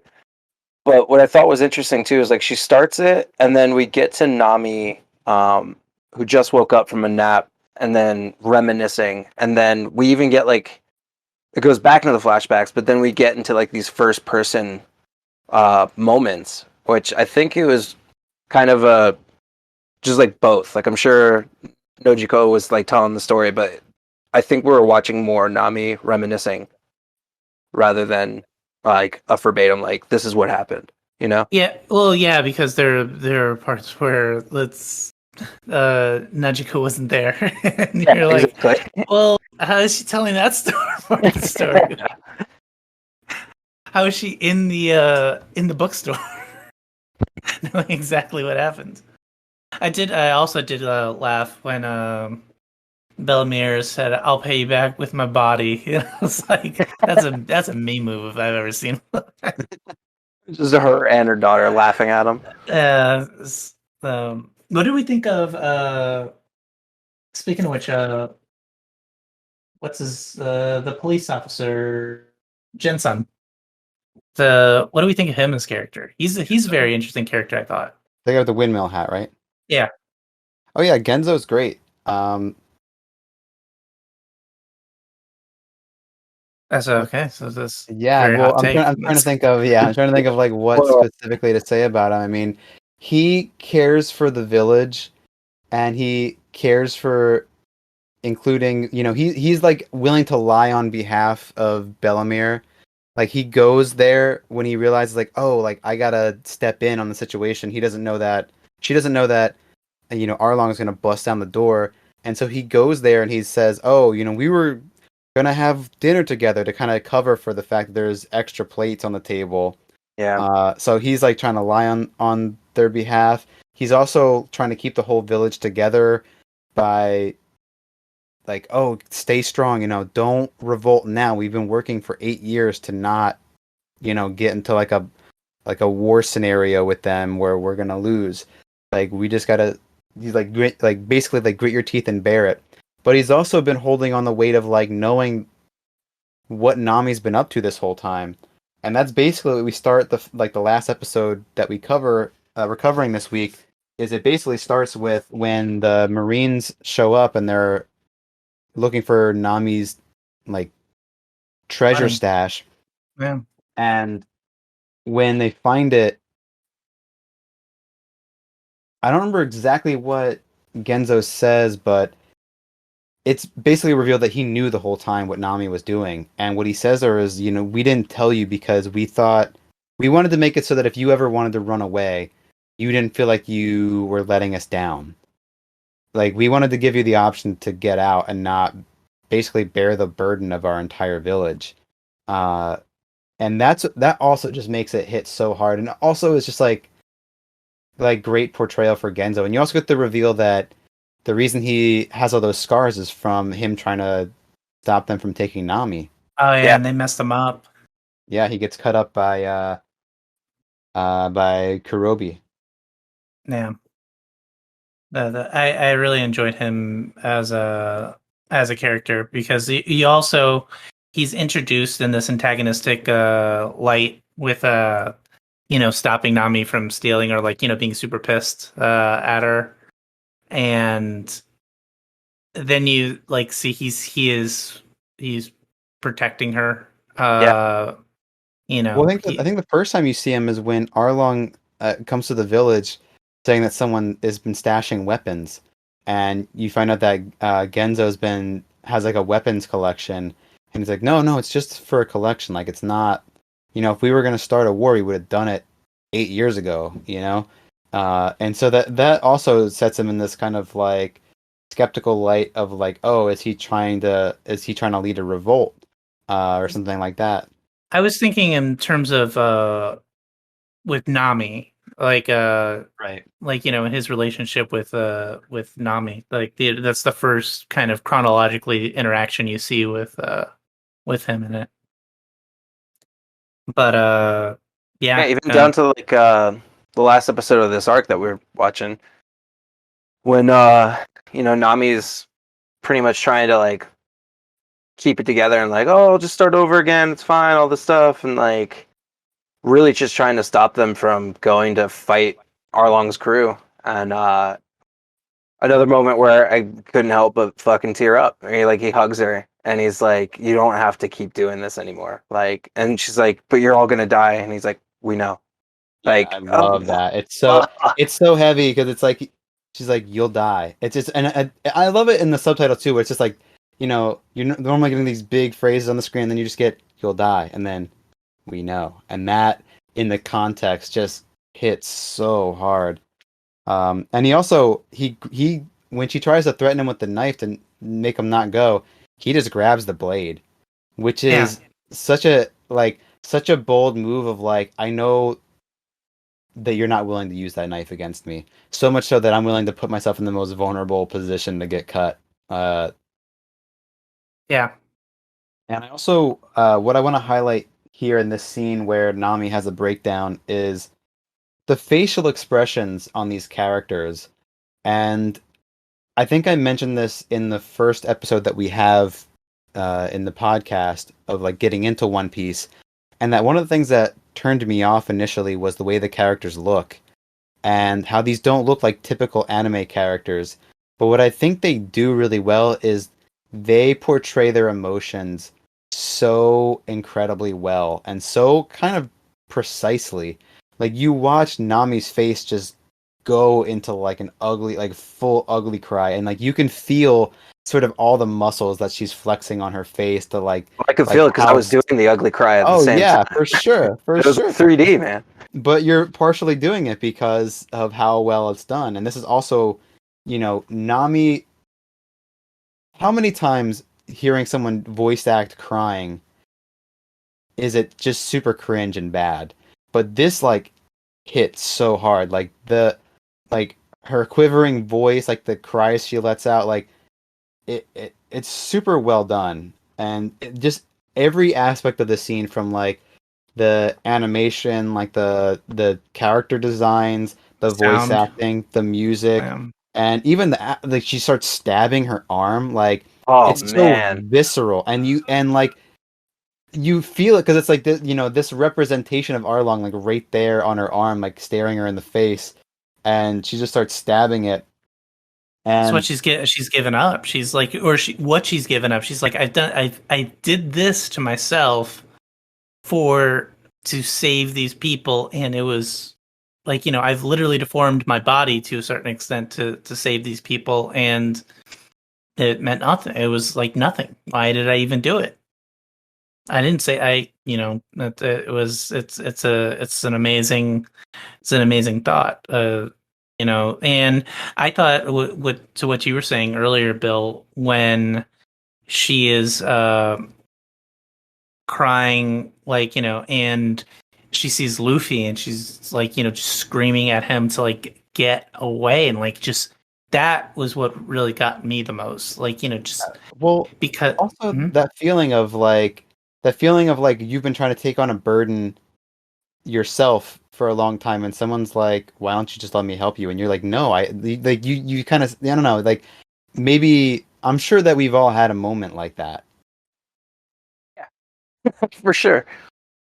Yeah, no, that's like my bread and butter. That's where I live. That's in that moment. I had that moment with Dark Souls until the last boss. I was Bill, I need your help. And I put the straw hat on Lou's head, and I was like, all right, actually no, I don't want to get in this moment yet. I want to, because when I've gone back and this is one of the scenes I've probably watched the most in One Piece, like just going back and watching it, and even out of context, I'll cry literally every time. Like I've like been crying at work, like just like on a lunch break, like watching this and shit. I mean, it just hits every time because, especially in context where the arcs before this, we get so much portrayal about like what is everyone's treasure, and Luffy's hat is his treasure, and Nami's going through it. She's super upset. She's crying. She's stabbing her arm. Luffy grabs the hand with the knife, and again, she's been doing nothing but telling Luffy to leave since he showed up at the island. Mm-hmm. And she says, I told you to leave, didn't I? And he says, you told me. He's like, you don't know anything that's going on this island. And he's like, I don't know. You're right. And she just continues to break down, and she finally just like has nothing left to say, and she just looks at him and she says, Luffy, help me. And I'm tearing up just recounting it, like. And when he puts the hat on her head, it's just like she remembers too. They has the little like flashback for a second where she remembers how important the hat is to him, And he's like, of course I will. And it zooms out, and the whole crew is right there already. And that is just like such an amazing moment, because at this point, you, the viewer, you're Nami, because you're probably in tears. You're very like you're emotionally shooken by the situation, and who shows up for you? Your friends. Like your friends are there. Those Straw Hat Pirates are there to get your back. And oh my god, it hits so She's a hard. made woman. Your family's here to protect you, Nami. Well, also this is actually a point I wanted to bring up is supposedly when Oda was writing this, and like particularly when he was illustrating the manga for it, he said that this was one of the scenes that he wrote like or illustrated and re-illustrated some of the most times of anything in the series, because he said that I wasn't willing to let it be the final product until it made me cry every time I looked at it, which I think comes across. I mean, it's Yeah, I think he nailed it. a really impactful scene. It's an incredibly impactful scene. Like that's it. Like what I was saying before, I'm glad that we ended here, because it is emotional, but it leaves it, for me at least, leaves me on such a positive note that yes, now we have the crew together. Now it's like, oh no, and all Luffy needed was for her to say that, like, and that's what you need. Like that speaks to something larger about when you know somebody enough where you know that when they're yelling and like screaming, they say like whatever horrible thing they're gonna say, that's not actually them. You know them enough that I know what you're going through. I'm gonna sit right here. Yeah. And that's and whenever you're done, like you're done. And when she says like help me, after basically like insulting, calling him stupid, like all these different things, and he's so, not only is he willing to do it, but he is like, to me, what gave me like I know that you saying it was like emotional where you were crying, but to me it gave me the most opposite vibes of him being so hyped to help his friend. Yeah. That he is just screaming. He's like, hands in the air, dude. Yeah, he's like, of course, like let's do this. And that's like the Luffy thing. It's like, he could be super, but he is in it. Like he is so excited he wants to smoke, to man. help you. Yeah. Well, another thing I want to talk about is this is so when I was deciding like, okay, can we split up the Arlong Park arc? And the key point to me was, okay, when does the march happen? Like the march on Arlong Park, because this is like a super iconic scene in the anime, and it's one that is better in the anime than the manga, because the manga doesn't have like an extended thing of them walking, because obviously you wouldn't have like 20 panels of them just walking. You could. You could, but the anime really sits with it, and they just let that dun dun dun dun dun dun dun, and that's like, dude, this music, it hits you more and more the more scenes you have associated with it, because it's a great soundtrack, but by the time you get further into the series, there's so many, like, you hear like the soundtrack and all these different scenes come to you, and they all have all these different emotions attached to them. They hit those music cues, like different people's theme. It's almost in a Star Wars sense, where you hear like the Imperial March or something like faded in the background, something you're like, oh shit. Yeah. Like, or you'll hear Darth Vader's theme for some reason, and you'll be like, oh, they're talking about Darth Vader right now. Yeah, exactly. Darth Vader. When you hear that dun dun dun, you're like, oh shit. And you see like and then you see like the shadows over someone's eyes, and you're like, oh, it's about to go down. And they don't even have eyes right now. That's right. That's right. And they ended this episode, this final episode of this arc that we watched, on such a fucking awesome note, with like Luffy punching down the gate to Arlong Park and standing there like, which one of you is Arlong? Yeah, because it's like it's like on site for you. It's Yeah. Oh my god, it's so exciting. Yeah, so that's yeah. When I was like, okay, how can we split up this arc?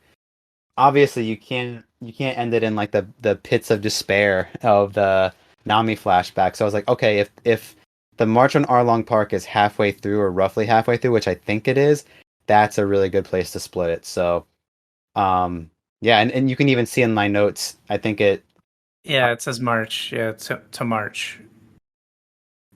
on the yeah. So that's my that's my that's my reference point of like this is where the breaking point is the March on Arlong Park. And yeah, they come through like I think you Yeah, were saying Reservoir Dogs. absolutely. Lou.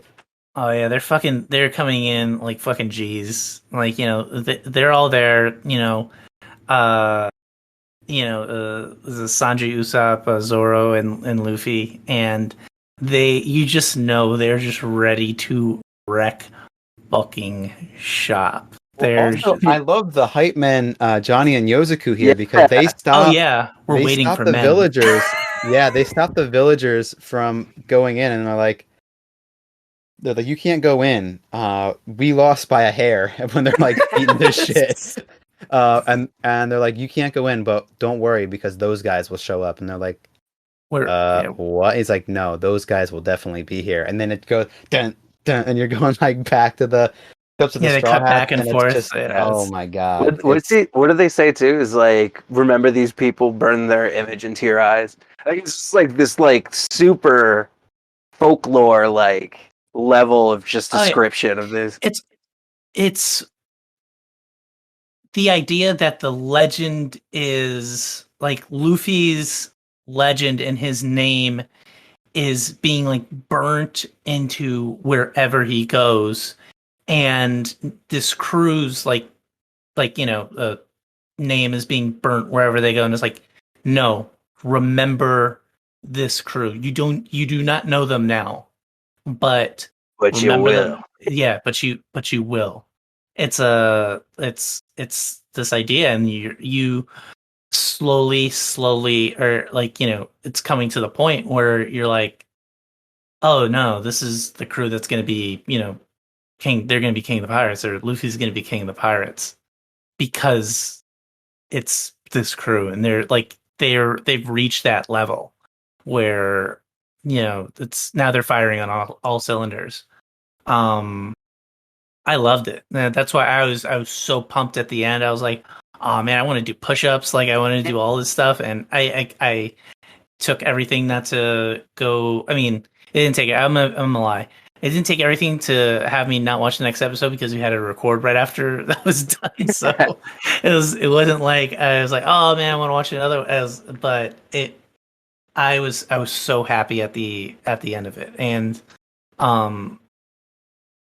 everybody's in sync with where they are as characters. I love Zoro laying down and saying where he goes. It's he kind of insinuates where he even says it, that it's what Luffy wants. It's whatever he's going to be doing. Kind of here. I'm tagging along. Oh with, yeah, and then like name one reason why we have to stay here. And he's like, Luffy. And he goes, yeah, I kind of roll with this guy. And that's when Johnny and I'm gonna mess his name up every single time, but Yuzuko, they just said, we're not gonna die like for no reason or whatever, like whatever they say. We're gonna bail. Yeah, and you know what? They are not technically part of the crew. He's like, you know what? Good on you. See you guys. I hope I see you guys again. What do they end up doing? They end up sitting and listening to Nojiko tell Yeah. Nami's backstory and crying in the bushes. And I'm like, Lou, this is you and me because we're sitting on the couch like crying. Yeah, shout out to them too for like, not only did they go to stop the villagers, but they did try their hand at like fighting Arlong. Yeah, they were like, oh, we can't stand for that bullshit, and that's like a good comeuppance for one of them witnessing him be like scared of a fish man. He's like, "Oh, I'm pale," and like, jump off a ship. I have we seen. I guess we did. We saw Johnny fight initially when we first met him. I guess a little bit, but I was gonna say, I was like, have we ever seen them fight? Do we know what their power scale is compared to Not very everybody high. else's? No, well, we know it. Yeah, we all know it's not very high. I was just wondering if it was because they are like bounty hunters, I guess, some sort. But yeah, there's not enough I could say about especially the ending, like how strong it really does. It really does end. Yeah, and this is one of the things I wanted to. This is one of the things I was kind of alluding to, talking about One Piece really hitting its stride in this arc, because this is a typical Oda move, is like writing a story that shows some kind of incredible tragedy and like just drags you through like a very well written tragedy.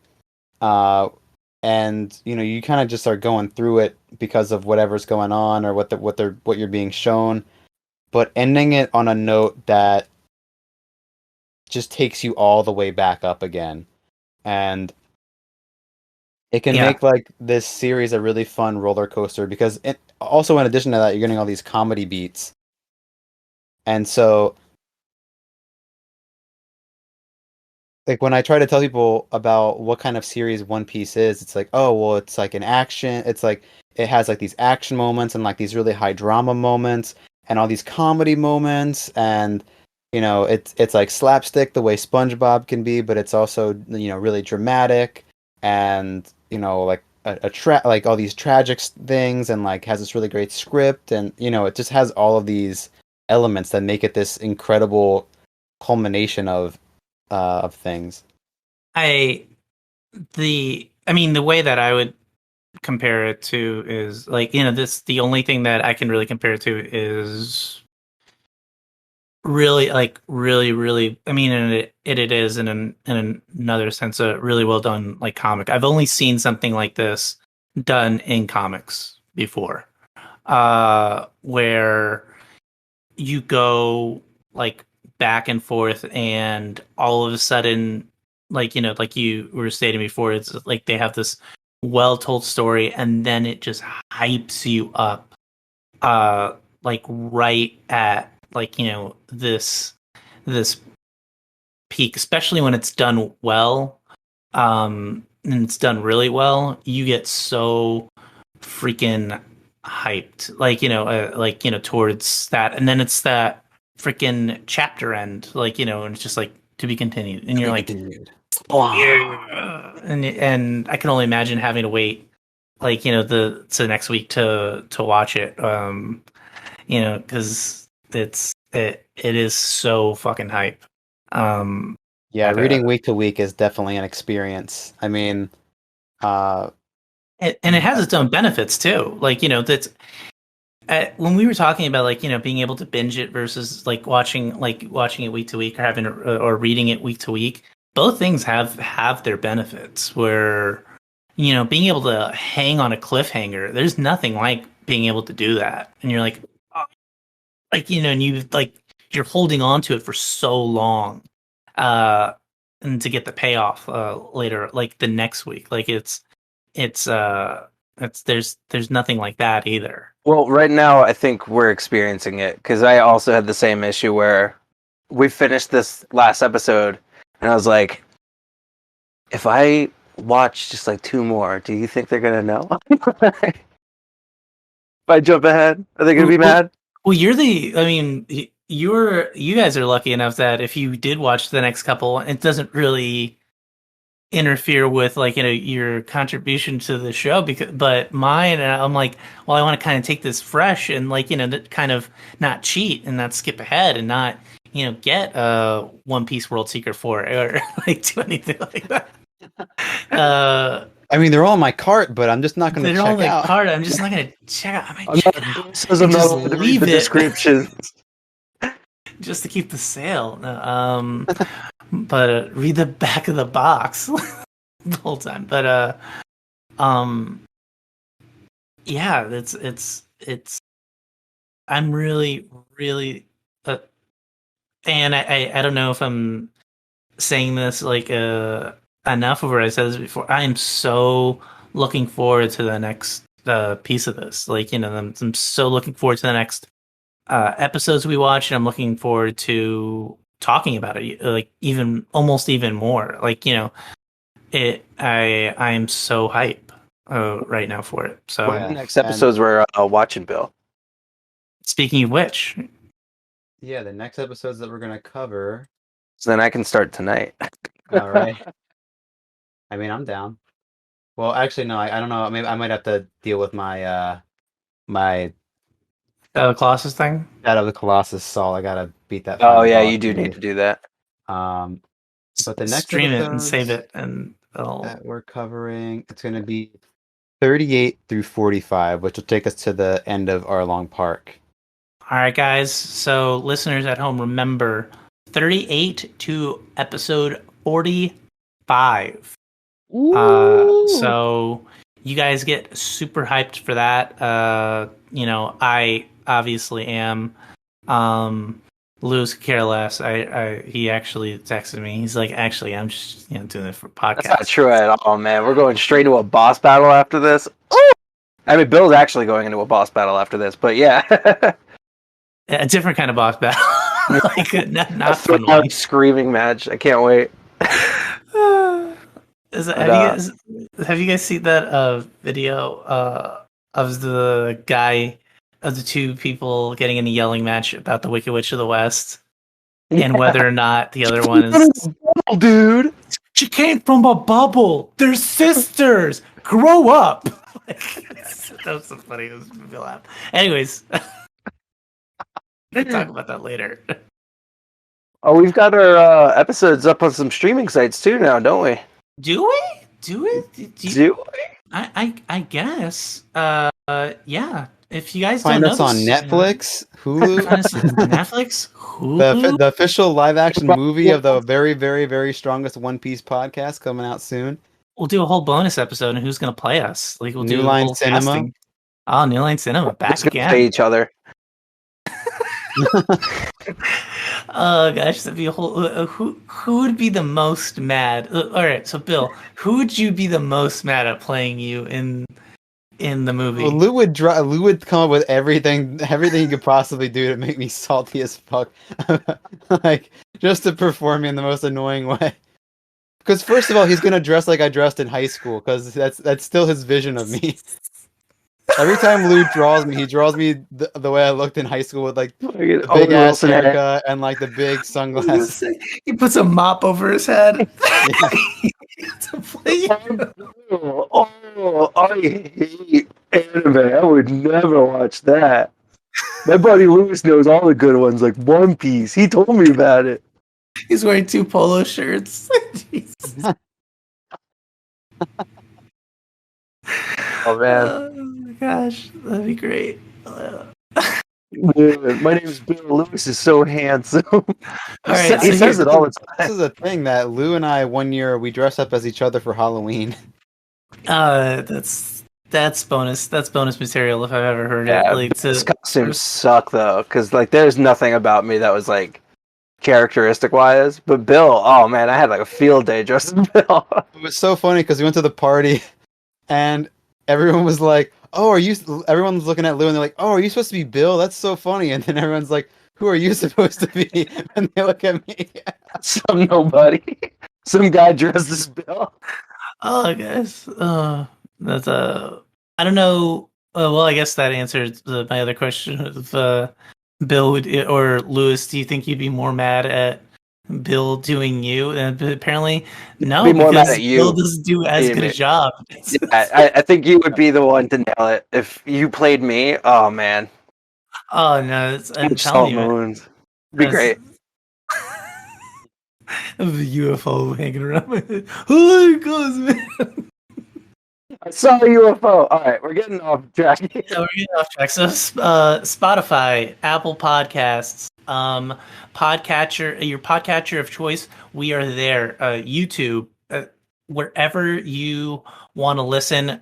We are available. So don't be afraid to subscribe. Tell your friends, neighbors, pets, anybody who might like this sort of thing. You got your own arch rival. You got your own Arlong. Go, Go tell 'em. you got their, yeah, go tell them. Go steal their phone, download the pocket. They'll never be able to undo it. I promise you. I promise you. I have a little Easter egg actually. So at Father's Day, I called my parents earlier. Talked to my mom for the first time in a little bit, and I was telling my mom, and my dad, I was like, oh, because they're like, what are you doing later? I was like, oh, I started a podcast. I'm recording, which I guess I haven't told them that we're doing this podcast. They're like, oh, great. Where can we listen to it? What's it about? And I was like, it's about One Piece. And they're like, what? And I was like, the anime I'm always talking about. And they're like, okay. Like, they're like, we're not That's gonna nice, listen back. sweetie. Every single time I tell my dad about a podcast we're listening to. And when he does, he they do the parent thing where it's like, well, Luce has a better microphone than you. He sounds better on the podcast. Which is never true. And well, I mean, as noticeably, he does not mention about the content of the podcast at all. But You guys got it lucky. Anytime I tell my parents, like, hey, I'm doing a podcast, my mom just, like, asks me, like, when am I going to have grandkids?